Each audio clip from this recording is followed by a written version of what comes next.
다 함께 묵도하심으로 6월 20일 주일 오전 예배를 하나님 앞에 올려드리겠습니다.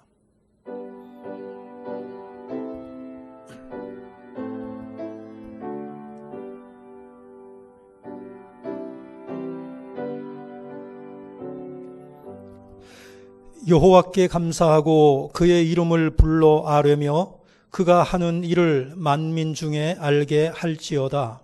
그에게 노래하며 그를 찬양하며 그의 모든 기이한 일들을 말할지어다. 그의 거룩한 이름을 자랑하라. 여호와를 구하는 자들은 마음이 즐거울지로다. 하나님은 영이시니 예배하는 자가 영과 진리로 예배할지니라. 아멘.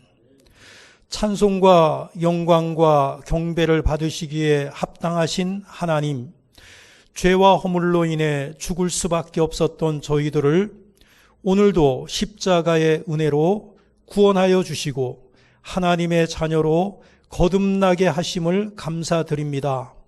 값없이 구원받은 것만도 감사한 일인데 좋으신 하나님을 곁에 모시고 교제하며 섬길 수 있도록 예배하게 하여 주셔서 더욱 감사를 드립니다. 세상 걱정과 근심을 내려놓고 오직 성삼위 하나님께만 집중하여 영광을 돌리는 복된 예배가 되게 하여 주옵소서. 주 예수 그리스도의 이름으로 기도하옵나이다. 아멘.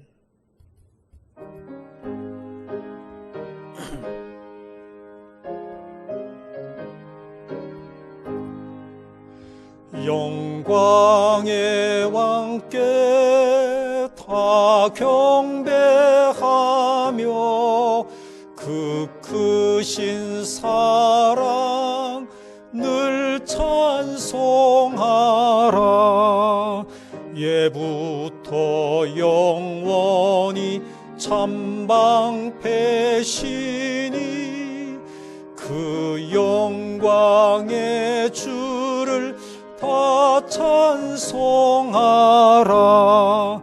능력과 은혜 다 찬송하라. 그 옷은 햇빛 그 집은 궁창 큰 우레소리로 주노하시고 폭풍의 날개로 달려가신다. 주 하나님 주일이 가득한 이 땅 다 주의 조화 그 힘찬 명령에 터 잡히나니 저 푸른 바다는 옷자락이라. 질그릇같이 연약한 인생 주 의지하여 늘 강건하리. 온 백성 지으신 만왕이시니 그 자비 영원히 변함없어라.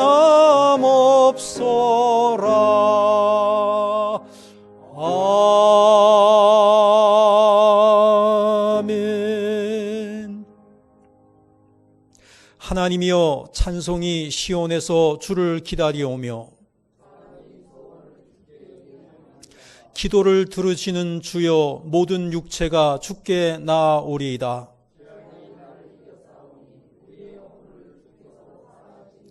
주께서 택하시고 가까이 오게 하사. 아멘.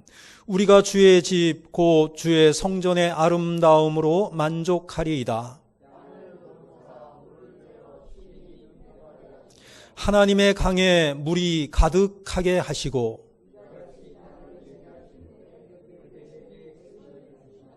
초장은 양떼로 옷 입었고 골짜기는 곡식으로 덮였음에. 아멘. 신앙 고백하시겠습니다. 나는 전능하신 아버지 하나님 천지의 창조주를 믿습니다. 나는 그의 유일하신 아들 우리 주 예수 그리스도를 믿습니다.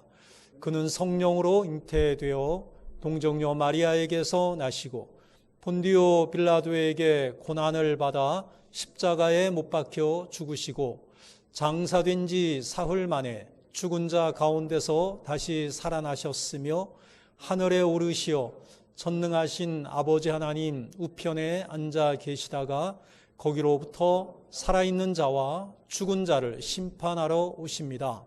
나는 성령을 믿으며 거룩한 공교회와 성도의 교제와 죄를 용서받는 것과 몸의 부활과 영생을 믿습니다. 아멘.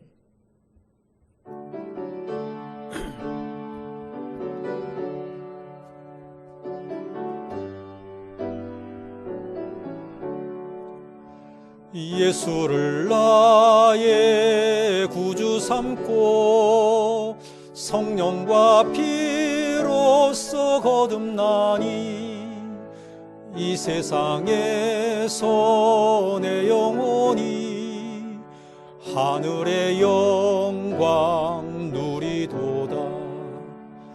이것이 나의 간증이요 이것이 나의 찬송일세. 나 사는 동안 끊임없이 구주를 찬송하리로다. 온전히 주께 맡긴 내 영 사랑의 음성을 듣는 중에 천사들 왕래하는 것과 하늘의 영광 보리로다.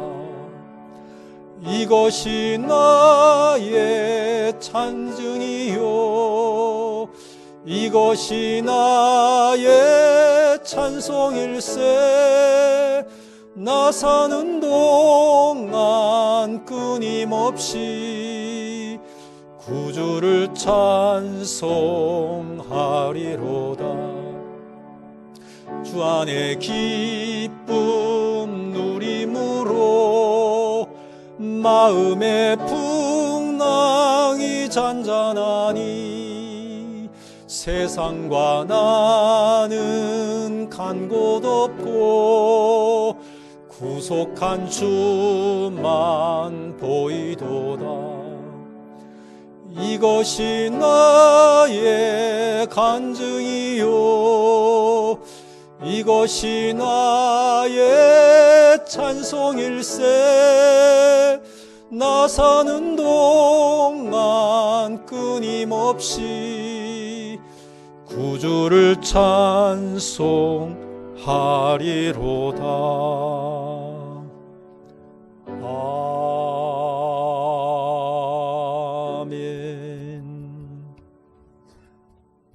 우리에게 생명을 주시고 오늘 이렇게 주일을 허락하신 주님께 감사드리고 거룩하고 복된 주일을 허락하시어 주님께 찬양하며 경배를 드리며 예배를 드리도록 인도하여 주시며 감사드립니다. 아멘.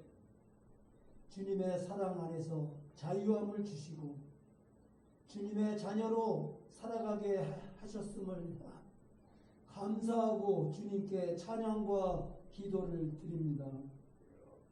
사랑의 주님, 지난 한 주간 우리가 알게 모르게 지은 죄를 고백하며 회개하오니 용서하여 주시고 우리의 연약함을 아시오니 버려두지 마시고 주님의 영으로 세워주시고 새힘을 주시어 불의와 악을 물리치는 능력을 부어주시고 주님을 위해서 충성과 헌신을 다할 수 있는 영광된 삶을 이루게 하옵소서. 아멘. 우리 민족을 긍휼히 여겨주시는 하나님 아버지, 아직도 남북이 하나가 되지 못하고 있사오니 어서 속히 이 민족이 하나가 될 수 있도록 주님의 선하신 뜻대로 인도하여 주옵소서.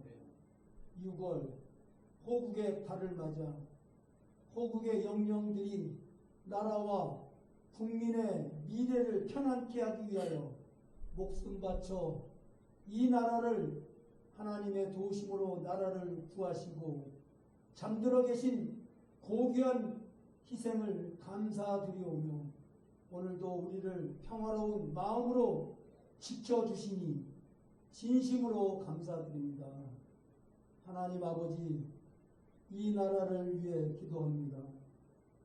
대통령을 비롯하여 위정자와 지도자들에게 함께 하시고 하나님을 경외하고 백성을 사랑하시어 이 나라를 이끌어가게 하시고 경제, 사회, 문화에서 발전될 수 있도록 인도하시고 특별히 코로나19를 위해 기도합니다. 장기적으로 코로나 바이러스 때문에 사람들이 두려움에 떨며 질병과 싸우고 있습니다. 불안하고 힘들어하는 마음을 없애주시고 하나님께 더욱더 나아가 기도하게 하시고 인도하여 주시옵소서. 우리가 모여 예배드릴 때 우리 주님께서 역사하여 주옵소서. 주님의 영광을 바라볼 수 있는 눈을 열어주시고 주님과의 신령한 만남을 통해 우리 영혼이 새로워지고 주님의 영으로 충만케 하시어 예배를 통해서 회복과 치유의 강물이 넘치게 하사 우리 마음속에 기쁨과 은혜 넘치는 시간이 되게 하여 주옵소서. 이 시간 말씀을 들고 단위에 서신 담임 목사님께 성령의 능력으로 붙들어 주시고 선포되는 말씀으로 인해 우리의 영혼이 변화되고 회복되고 치유되는 역사가 나타나게 하시고 주님께 아름다운 목소리 찬양을 올려드리는 성도에게 축복의 은혜를 베풀어 주시기를 바라오며 이 모든 말씀 예수 그리스도 이름으로 기도드리옵나이다. 아멘.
아멘.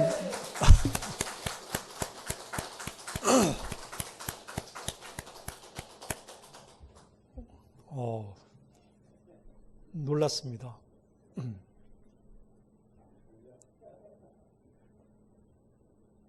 저는 육성으로 찬양하는 줄 알았는데 아주 그냥 하나님께서 아주 기뻐하실 것 같습니다. 지난주의 말씀을 암송하도록 하겠습니다. 누가복음 9장 62절 말씀인데요. 암송하신 분들은 암송해 주시고요. 잘 안 되시는 분들은 보고 읽으셔도 되겠습니다. 자, 시작. 예수께서 이르시되 손에 쟁기를 잡고 뒤를 돌아보는 자는 하나님의 나라에 합당하지 아니하니라 하신지라. 누가복음 9장 62절 말씀. 아멘. 금주의 말씀을 우리가 한번 읽겠습니다. 네, 누가복음 10장 36절입니다. 36절, 37절 읽어요. 자, 시작. 내 생각에는 이 세 사람 중에 누가 강도 만난 자의 이웃이 되겠느냐? 이르되 자비를 베푼 자니이다. 예수께서 이르시되 가서 너도 이와 같이 하라 하시니라. 아멘. 네, 말씀 성경 봉독하겠습니다. 오늘 하나님께서 우리에게 주시는 말씀은 누가복음 10장 25절로 37절까지 말씀입니다.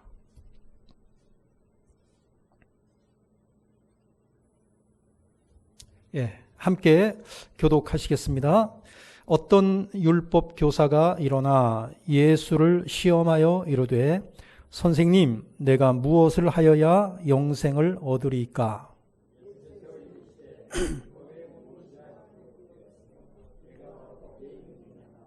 대답하여 이르되 내 마음을 다하며 목숨을 다하며 힘을 다하며 뜻을 다하여 주 너의 하나님을 사랑하고 또한 내 이웃을 내 자신같이 사랑하라 하였나이다.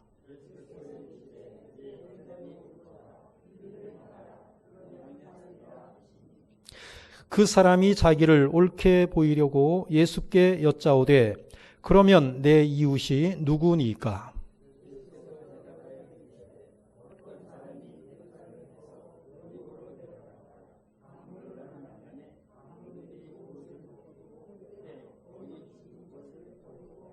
마침 한 제사장이 그 길로 내려가다가 그를 보고 피하여 지나가고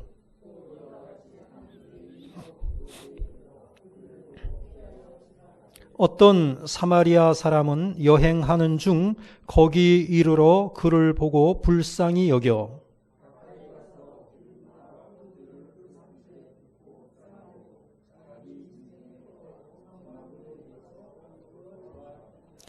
그 이튿날 그가 주막 주인에게 데나리온 2를 떼어주며 이르되 이 사람을 돌보아 주라. 비용이 더 들면 내가 돌아올 때에 갚으리라 하였으니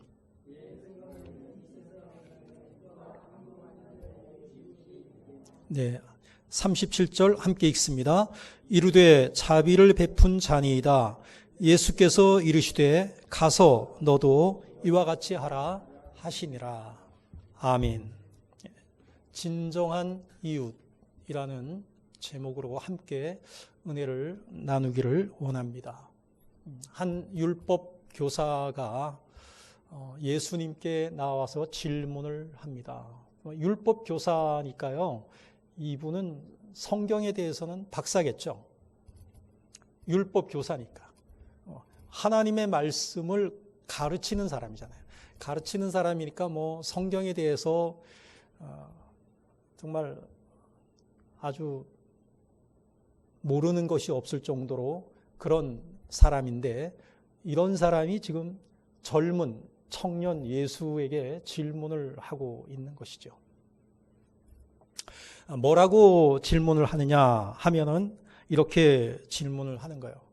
내가 무엇을 하여야 영생을 얻을 수 있습니까?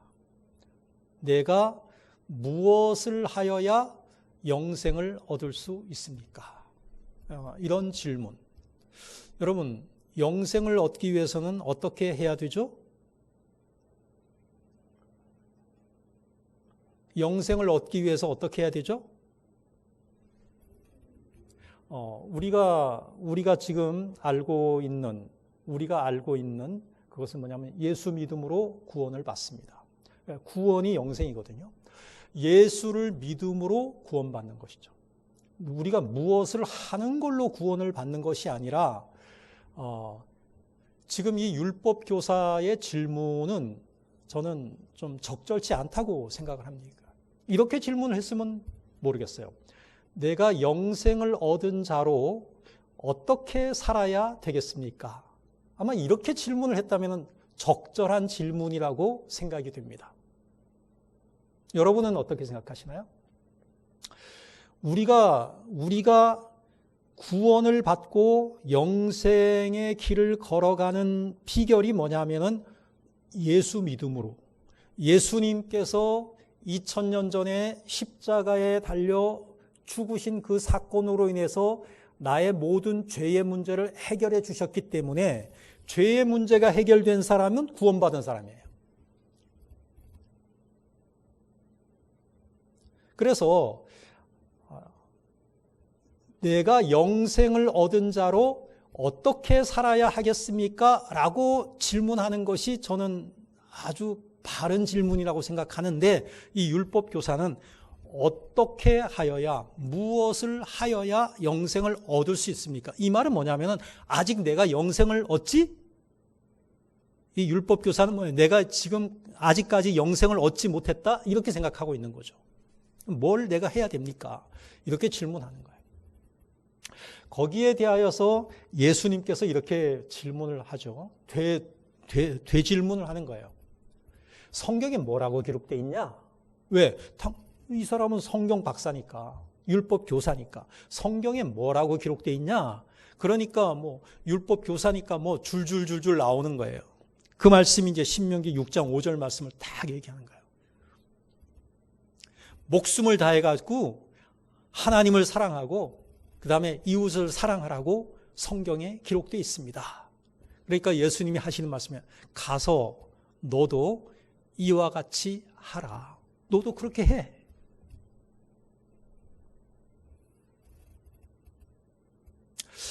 그 예수님의 대답에 이분이 또 질문을 하는 거예요. 추가 질문을 하는 거예요. 근데 거기에 대해서 성경은 뭐라고 기록해 있냐면은 자기를 옳게 보이려고, 예수님에게 자기를 옳게 보이려고, 의롭게 보이려고, 칭찬받으려고 또 질문하는 거예요. 내 이웃이 누구입니까? 내 이웃이 누구입니까? 이렇게 질문을 하는데, 저는 이 질문에 대해서는 고맙게 생각해요. 이 율법 교사가 이 질문한 것에 대해서 고맙게 생각해요. 왜냐하면 그 질문이 적절하다고는 생각하지 않지만 그 질문을 했기 때문에 예수님이 정말로 멋진 이 말씀을 하신 거죠. 멋진 비유를 하신 거예요. 그러니까 선한 사마리아인의 비유가 이렇게 해서 탄생하는 거죠. 만약에 이 율법 교사가 이 질문을 안 했다면 예수님께서 이 선한 사마리아인의 비유라는 말씀을 안 하셨을 수도 있잖아요. 그런 의미에서 보면 이 질문은 참 고맙다. 그 질문이 적절하다는 의미가 아니라 그 질문이 고맙다. 결과적으로 고맙다. 이렇게 생각을 하는 거죠. 이 선한 사마리아인의 비유를 보면 강도 만난 사람 한 사람이 있고 등장을 하고, 그 다음에 그 곁을 지나가는 세 사람의 이웃이 나와요. 지나치는 세 사람이 등장을 하는데, 이 이야기 속에서, 이 비유 속에서 진정한 이웃이란 무엇인가? 여기서 한 걸음 더 나아가서 제가 처음에 말씀드린 것처럼 영생을 얻은 자로 우리는 어떤 삶을 살아야 할까? 영생을 얻은 자로 우리는 우리의 이웃들에게 어떤 이웃이 되어야 할까라는 생각을 하게 해준다라고 하는 것이죠. 우리가 이 부분에 대해서는 많이 읽었고 많이 들어보았고 설교도 많이 우리가 들었으리라고 생각을 합니다. 근데 다시 한번 우리가 생각해 보는 거죠. 우리는 다 영생을 얻었잖아요. 우리가 다 예수님 믿죠? 아멘? 우리는 다 예수 믿은 자로 영생을 얻은 사람입니다. 구원받은 자로 우리는 살아가고 있는 거예요. 근데 구원받은 자로 어떻게 살아야 되느냐 이거예요. 어떻게 살아야 하나님께서 기뻐하시는 인격적인 그리스도인의 삶을 살 수 있는가라는 그러한 명제를 생각하면서 오늘 본문을 우리가 보았으면 좋겠습니다. 자, 세 사람이 강도 만난 사람이 있습니다. 거기에 세 사람이 지나가잖아요. 한 사람은 제사장, 또 한 사람은 레위인, 또 한 사람은 사마리아인. 이렇게 세 사람이잖아요. 지나가는 거예요. 그 세 사람을 하나하나 한번 생각해 보는 것입니다. 첫 번째입니다. 한번 읽어보죠. 시작. 제사장은 강도 만난 사람을 피해 갔습니다. 피해 갔습니다. 30절을 한번 읽어보죠. 자, 시작. 예수께서 대답하여 이르시되 예루살렘에서 여리고로 내려가다가 강도를 만나매 강도들이 그 옷을 벗기고 때려 거의 죽은 것을 버리고 갔더라. 여기 이제 지명이 등장하는데 예루살렘이 등장하고 여리고가 등장을 합니다. 그러면은 이 예루살렘에서 여리고로 내려가다가 그랬어요. 내려가다가 예루살렘은 성지죠. 성지. 성전이 있습니다. 절기 때만 되면 모든 유대인들, 이스라엘 사람들이 이 예루살렘에 모이잖아요. 믿음을 가진 사람들이 절기를 지키기 위해서 늘 이 예루살렘으로 올라와요. 올라오고 그 다음에 끝나면은 자기 살던 곳으로 돌아가는 것이죠. 근데 실제적으로 이 예루살렘은 지대가 높아요. 지대가 높은데 해발 760m. 해발 760m면은요, 이 예루살렘의 그 높이가 우리나라로 치면은 태백 정도 돼요. 태백의 시내가 해발 600m밖에 안 된다 그러더라고. 600, 좀 높은 데는 한 800, 뭐 그렇게 되는 걸로 제가 알고 있어요. 그러니까 예루살렘은 굉장히 지대가 높아요. 산지예요, 산지. 예루살렘 산지. 여리고는 어디냐? 요단강 가에 있습니다. 여리고는 강가에 있어요. 근데 요단강 강가에 있으면 해발이 아주 낮겠죠? 낮은데 여기는 그냥 낮은 게 아니라 해수면보다 250m가 낮아요. 그러니까 마이너스예요. 마이너스 표고가. 여러분들 사해가 어떤 곳인지 알죠? 해수면보다 훨씬 낮아요. 그러니까 그건 뭐 바다로 흘러갈 수가 없는 거지. 바다보다도 더 낮으니까. 요단강이 사해로 흘러가잖아요. 여기도 해발보다 낮은 거예요. 아주 낮은 거예요. 그러면 760하고 마이너스 250하고 하면 그 차이가 거의 1000m야. 1km 정도 돼요. 높이 차이가. 어마어마하게. 그러니까 여리고에서, 예루살렘에서 여리고는 진짜 내려가는 거죠. 근데 예루살렘에서 이 여리고까지의 거리는 얼마냐? 36km. 36km면은 우리 식으로 말하면 90리 정도 됩니다. 90리니까 거의 내려가려면은 예루살렘에서 아침에 시작해갖고 밤에 컴컴해져야지 도착하는 거죠. 거길 지금 제사장이 내려가요. 그럼 제사장이 내려간다는 얘기는 왜 내려갈까요? 이 여리고는 제사장 마을이에요. 그러니까 제사장들이 모여서 살고 있는 곳이에요. 그러면 예루살렘에서 여리고로 내려갔다는 얘기는 예루살렘에 뭐 하러 갔을까요? 성전을 섬기려고. 제사장으로서 직무를 마치고 지금 자기 숙소 내지 이렇게 자기 집이 있는 곳이겠죠. 제사장 마을이니까 내려가고 있는 것입니다. 이 일을 마치고 내려가고 있는 것이죠. 근데 그곳이 그렇게 험한 산지기 때문에 이곳에 예루살렘에서 여리고 사이에 강도들이 많이 출몰했다는 것이죠. 근데 거기에서 한 사람이 강도를 만나가지고 자기 가진 거 다 빼앗기고 맞아가지고 거의 그냥 죽기 직전입니다. 자기 스스로 움직일 수 없는 그런 상황에 놓여 있는데 제사장이 지나가다가 그것을 보게 되는 것이죠.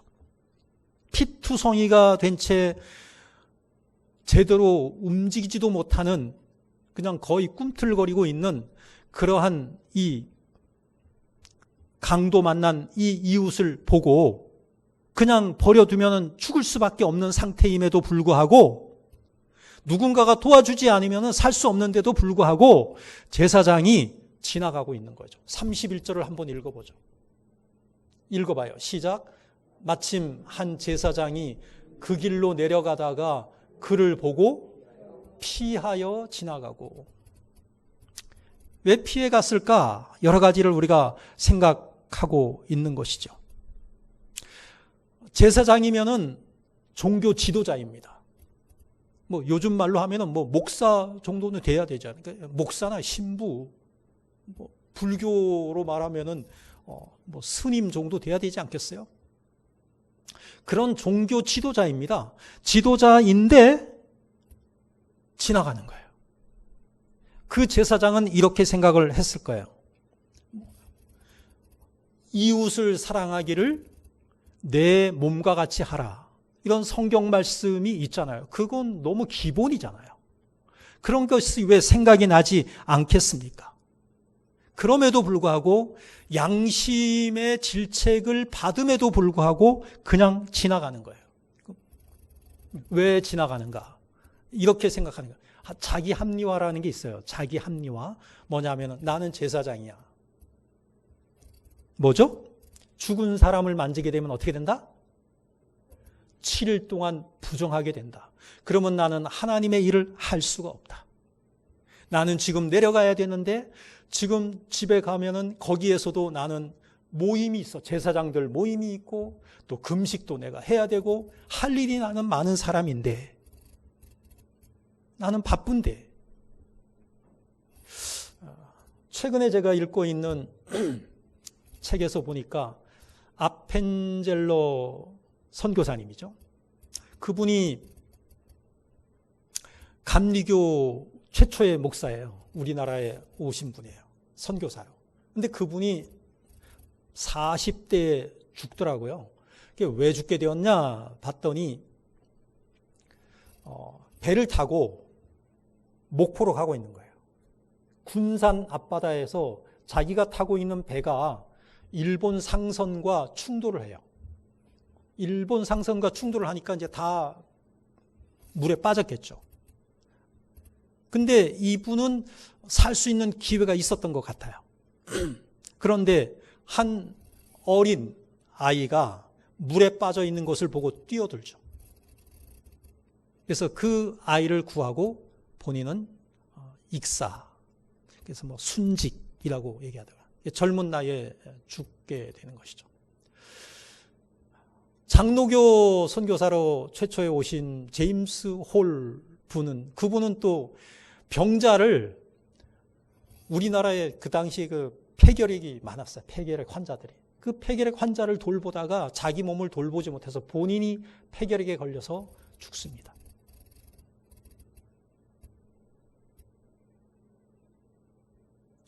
다른 사람을 구하기 위해서 다른 사람의 생명을 귀하게 여기고 먼 나라를 그 당시에는 비행기도 없으니까 여기를 오려면은 어떻게 와야 되느냐 하면은 배를 타고 한 달이고 보름이고 이렇게 와야지 오는 거예요. 그것이 계속 연결되는 것도 아니고 정말로 뭐 굉장한 자기의 모든 것들을 다 버리고 희생하고 이렇게 오는 거죠. 그런데 그분들은 뭐냐면은 정말 잘 사는 나라에서 이 가난한 나라에 와서 생명의 위협을 무릅쓰고 이렇게 자기를 희생하면서 살다가 가신 분들이죠. 왜 그러냐? 죽어가는 생명을 살리는 것보다 더 중요하고 더 위대한 일은 없다라는 그러한 생각을 가지고 있기 때문에, 그러한 가치관을 가지고 있기 때문에 그렇게 살 수가 있었던 것이죠. 그러면 아펜젤러 선교사님은 그렇게 생각할 수 있잖아요. 내가 뛰어들면 나도 죽을 수 있는데 나는 지금 어디를 가고 있느냐? 성경 번역자 대회, 성경 번역자들 모임에 나는 가고 있는 거야. 나 할 일이 있는 사람이야. 거기 내가 안 가면 안 돼. 그런데 그런 것 이것저것 앞뒤를 생각하지 아니하고 자기 몸을 던진 것이죠. 그 다음에 이제 두 번째를 한번 보시죠. 자, 한번 읽어봐요. 시작. 제사장과 레위인의 공통점이 뭐냐면 피해갔다는 거예요. 보긴 봤는데 그 자리를 그냥 피해갔다는 것이요. 32절을 같이 읽겠습니다. 시작. 또 이와 같이 한 레위인도 그곳에 이르러 그를 보고 피하여 지나가되. 제사장이 피해간 후에 이번에는 한 레위인이 죽어가고 있는 이 사람을 보게 됩니다. 레위인은 어떤 사람이죠? 레위인도 제사장과 마찬가지로 성전에서 섬기는 자입니다. 뭐 오늘날로 말하면은 뭐 장로님 이렇게 생각하면 되죠. 교회에서 뭐 제사장을 목사라고 뭐 한번 생각한다면은 이 레위인은 뭐 장로급 정도 되는 거죠.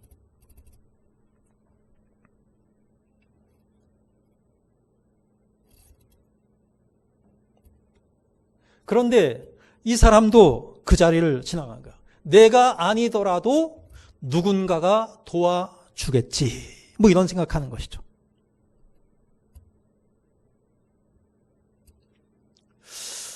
광주 소방서의 김동식 소방경,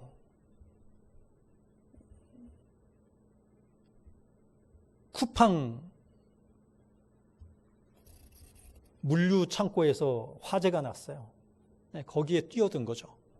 근데 이 소방경은 다른 소방관들보다 항상 먼저 뛰어든다 그러더라고요. 맨 앞장을 선다 그러더라고요. 그리고 나올 때는 어떻게 하느냐? 다른 소방관들 다 내보내고 마지막에 자기가 나온대요. 책임감이 아주 있는 사람이죠. 아마 그 소방관들 중에서 이분이 베테랑인 것 같아요. 높으신 분인 것 같아요. 그 책임감, 사명감. 근데 결국은 다 나왔는데 이분만 나오지 못하고 이번에 순직을 했습니다.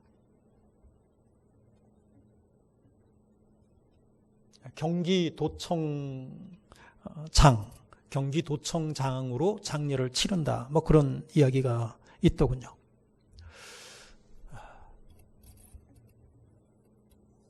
참된 이웃이 아닌가? 이런 사람이 정말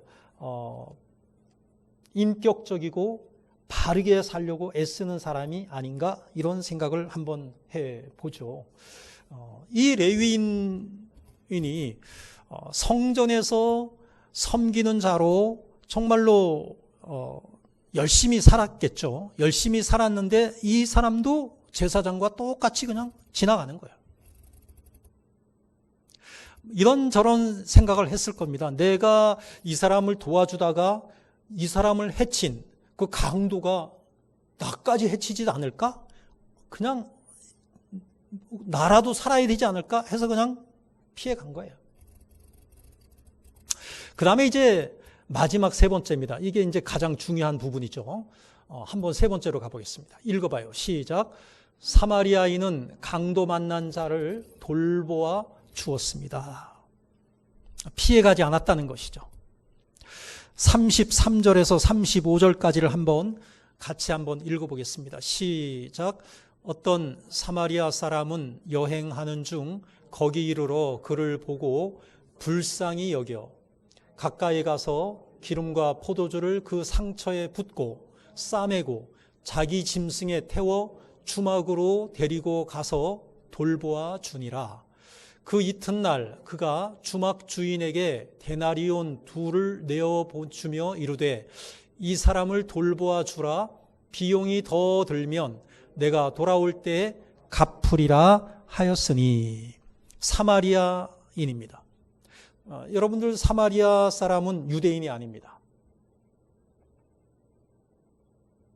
유대인들하고는 서로 상극입니다. 서로 미워합니다. 우리나라 사람들이 일본 사람들 미워하는 것하고 똑같습니다.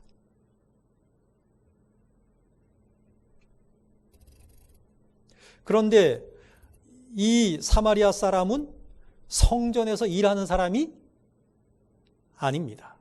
이게 뭐 우리 식으로 우리가 해석한다고 하면 평신도라고 합시다. 근데 이 사마리아 사람이 지금 그곳을 지나갑니다. 여행하고 있어요, 이 사람은. 근데 그 사람을 보고 피해가지 않았어요. 다른 점입니다. 앞에 제사장과 레위인과 그 2사람과 다른 점이 뭐냐면은, 따라해 보세요. 불쌍히 여겨. 네, 불쌍히 여겼다는 거예요. 불쌍히 여긴다는 말은 뭐냐면 이거는 내가 도와주지 않으면 이 사람 죽겠구나, 이겁니다. 불쌍히 여기는 것은 뭐예요? 그 사람의 처지를 나의 처지로 생각하는 거예요. 내가 지금 강도를 만났어. 누가 도와주지 않으면 나 죽는 거야.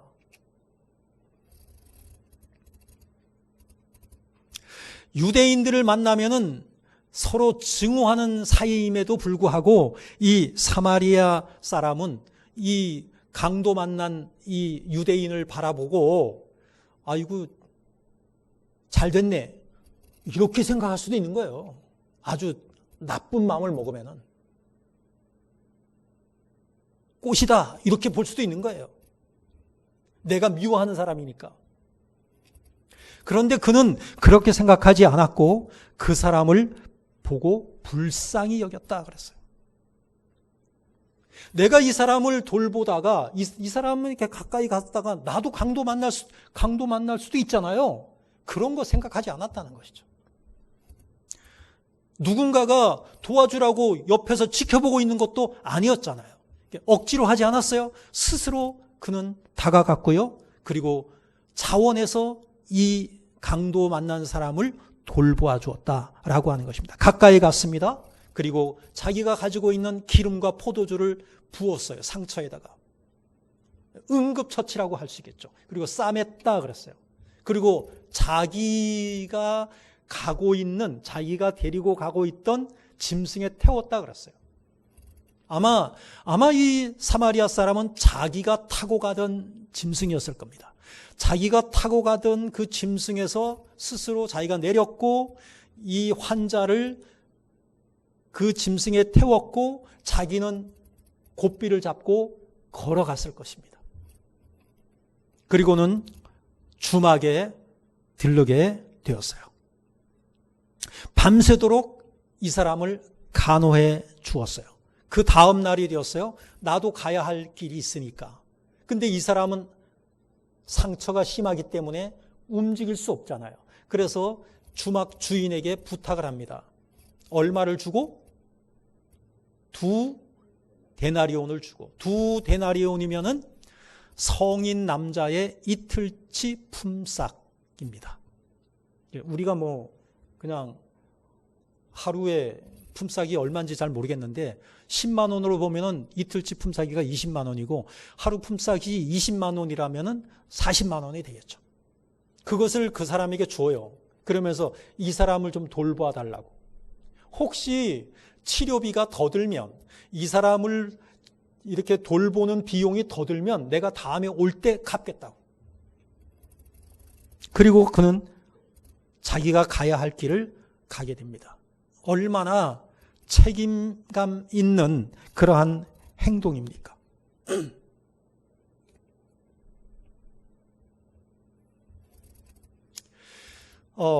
우리는 이런 생각을 가지고 있죠. 물질에 대한 우리들의 의식. 여러분, 우리가 가지고 있는 그 물질에 대해서 어떤 의식을 가지고 있어야 되느냐?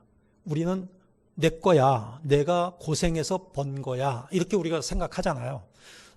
일반적으로 생각하는 것이 우리는 뭐냐면은 내 거는 내 거야, 이렇게 생각하죠. 그런데 그리스도인의 의식은 어때야 되느냐? 그리스도인의 의식은 청지기 의식이어야 된다는 거죠. 청지기 의식은 무엇이냐 하면 내 것이 내 것이 아니라 하나님의 것이다. 하나님께서 나에게 맡기신 것이다. 이것이 바로 청지기 의식입니다. 청지기는 자기 거를 관리하는 사람이 아니잖아요. 청지기는 주인의 것을 관리하는 사람이잖아요. 우리는 뭐냐면은 우리가 가지고 있는 이 모든 것을 우리는 죽게 되면 다 내려놓고 가야 되잖아요.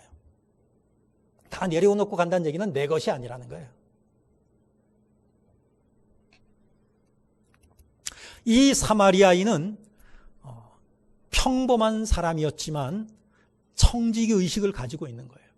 내 것을 내 것이라고 생각하면 아깝잖아요. 그런데 이 강도 만난 이웃을 위해서 아낌없이 자기 것을 기름도 붓고 포도주도 붓고 상처도 싸매고 그리고 데나리온 둘도 또 주고 그리고 그는 자기의 갈 길을 여행길을 가게 되었다라고 하는 것입니다. 유대인들이 멸시하던 자였던 한 사마리아 사람, 이 사람이야말로 진정한 이웃이 아니냐 하는 것이죠. 이 강도 만난 자의 진정한 이웃이 아니냐 하는 것입니다. 그런데 그러한 행동을 하게 된 근본적인 동기가 있었어요. 그 근본적인 동기가 뭐냐면은 불쌍히 여겼다는 거예요.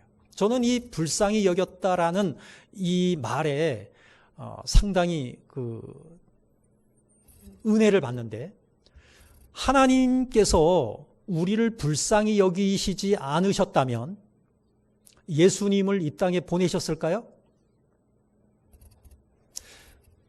우리를 불쌍히 여기지 않으셨다면 하나님께서 예수님을 이 땅에 보내셨을까요?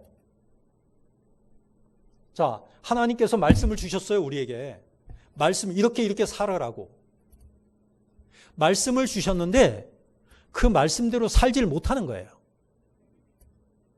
하나님 말씀에 의하면 공의로우신 하나님께서는 뭐냐? 죄 지은 자는 천국에 들어갈 수 있어요, 없어요? 못 들어간단 말이에요. 그러면 천국은 텅텅 비는 거예요. 하나님께서 우리를 불쌍히 여기신 거예요. 하나님의 공의를 우리에게 적용하면 우리는 다 지옥 가야 되는 거예요. 우리를 불쌍히 여기셨기 때문에. 그 불쌍히 여긴다는 말이 바로 사랑이거든요. 우리를 사랑하셨기 때문에, 우리를 불쌍히 여기셨기 때문에 예수님을 이 땅에 보내셨고 독생자 예수님을 희생하시면서 우리를 구원하신 거죠.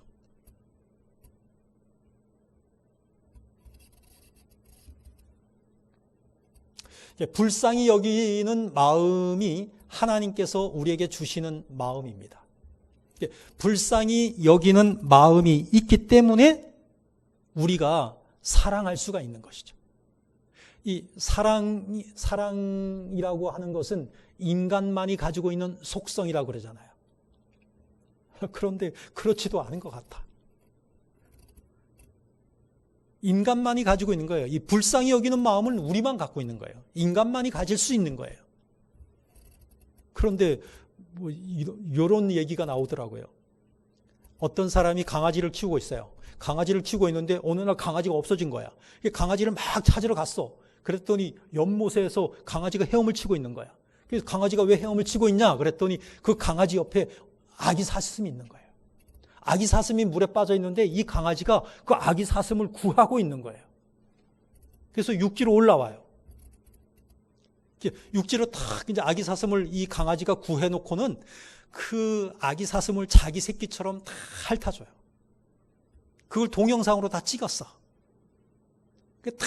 핥아줘. 그리고 흐뭇해해. 그 아기 사슴이 고맙잖아. 그게 가. 엄마한테로 가. 그 다음날 찾아와, 아기 사슴이. 찾아와. 다시 이제 그 연못가로 갔어. 이제 주인이 강아지를 데리고 산책하러 나갔는데, 거기 아기 사슴이 엄마 사슴하고 같이 와. 그리고 엄마 사슴은 멀리 떨어져 있고, 아기 사슴이 이 강아지한테 와가지고 고맙다고. 인사하고, 코 부비고. 그리고 한 10분 있다가 돌아갔다. 그런 얘기가 있더라고요. 동물 사회에서도 이런 사랑이 있는 거예요. 어려운 상황에 빠져 있는 그런 상황을 내 일처럼 생각하고 뛰어들어가지고 구해주는 강아지도 있는 거예요. 그리고 또 그것을 고맙게 여겨갖고 다음날 찾아와서 인사하는 또 사슴도 있는 것이고요. 말씀을 정리하겠습니다. 불쌍히 여기는 마음이 우리에게 있어야 되는 이유는 하나님도 우리를 불쌍히 여기셨기 때문에 예수님을 이 땅에 보내주셨거든요. 우리에게 하나님은 그 불쌍히 여기는 마음을 가지라는 거예요. 그래서 우리의 이웃들 가운데 나의 도움을 필요로 하는 사람이 혹시 있다면 제사장이나 레위인처럼 피해가지 말고 여러분이 할 수 있는 것을 하라는 것이에요. 그것이 바로 하나님의 마음이고, 그것이 바로 예수님의 마음이고, 그것이 바로 구원을 받은, 영생을 얻은 그리스도인으로서 마땅히 우리는 그러한 삶을 살아야 되겠다라고 하는 것입니다.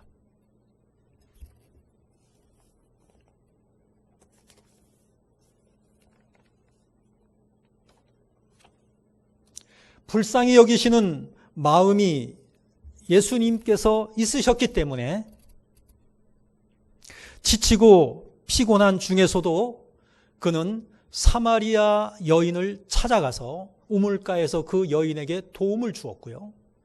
그 불쌍히 여기시는 마음이 있었기 때문에 이방인들이 살고 있는 거라사인의 마을에 가서 귀신 들려 고통을 겪고 있는 그 사람을 살리셨다는 것이죠. 구원하셨다는 것이죠.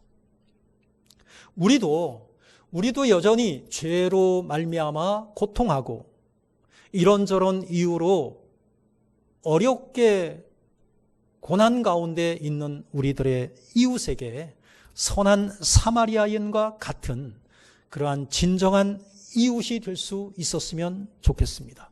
기도하겠습니다.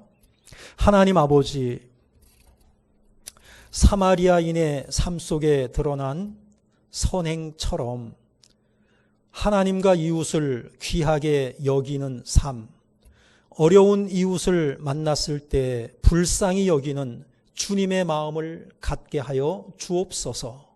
주 예수 그리스도의 이름으로 기도하옵나이다. 아멘. 찬송가 455장 찬양하시면서 봉헌하시겠습니다.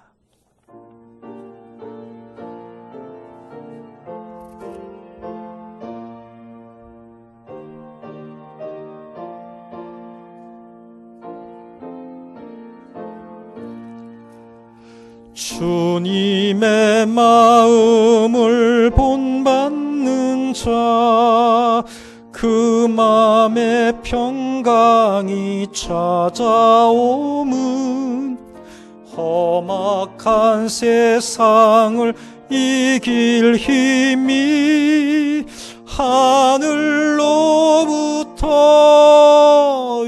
임함이로다. 주님의 마음 본받아 살면서 그 거룩하심 나도 이루리. 주 모습 내 눈에 안 보이며 그 음성 내 귀에 안 들려도 내 영혼 날마다 주를 만나 신령한 말씀 늘 배우도다. 주님의 마음 본받아 살면서 그 거룩하심 나도 이루리. 가는 길 거칠고 험하여도 내 맘에 불평이 없어짐은 십자가 고난을 이겨내신 주님의 마음 본받음이라. 주님의 마음 본받아 살면서 그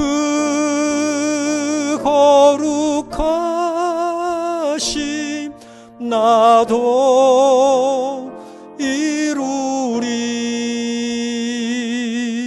주 예수 세상에 다시 오실 그날엔 무성도 변화하여 주님의 빛나는 그 형상을 다 함께 보며 주 찬양하리. 주님의 마음 본받아 살면서 그 거룩하심 나도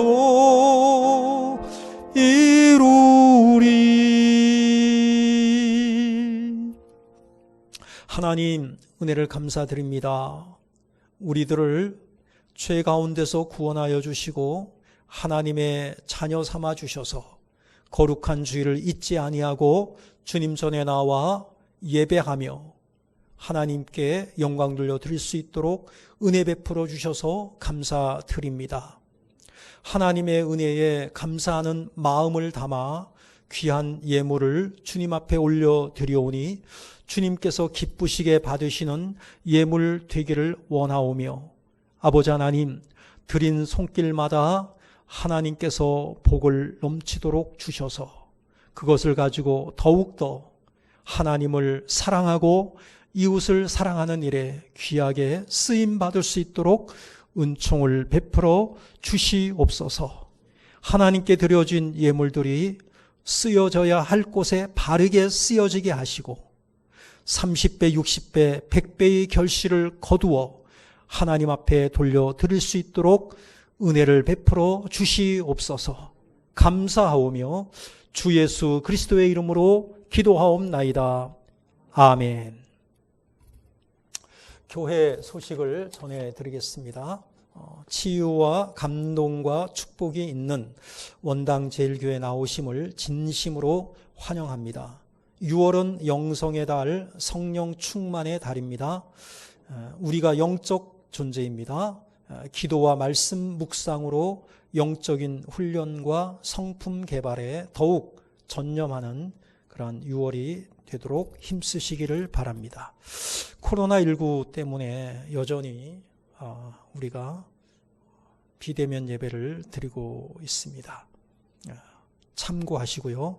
11시에 9시 예배 영상이 올려지고요. 11시 찬양 예배 영상은 그 이후에 다시 또 교회 홈피나 교회 카톡에 올려드립니다. 많이 이용하셔서 예배를 참여하시는 분들이 많아졌으면 좋겠습니다. 지난 월요일입니다. 지난 월요일 유지은 자매 모친 박영희 집사님이시죠. 오래도록 병으로 힘드셨었는데 하나님 나라의 부르심을 받게 되었습니다.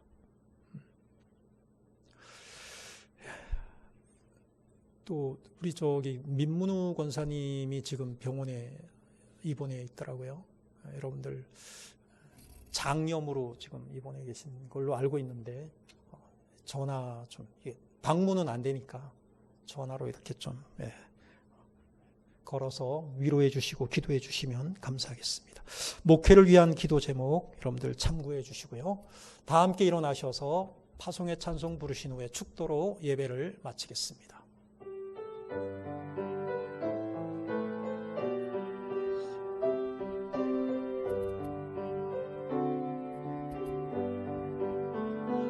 여기에 모인 우리 주의 은총 받은 자여라. 주께서 이 자리에 함께 계심을 아노라. 언제나 주님만을 찬양하며 따라가리니 시험을 당할 때도 함께 계심을 믿노라. 이 믿음 더욱 굳세라. 주가 지켜주신다. 어두운 밤에도 주의 밝은 빛 인도하여 주신다. 이 믿음 더욱 굳세라. 주가 지켜주신다. 어두운 밤에도 주의 밝은 빛 인도하여 주신다.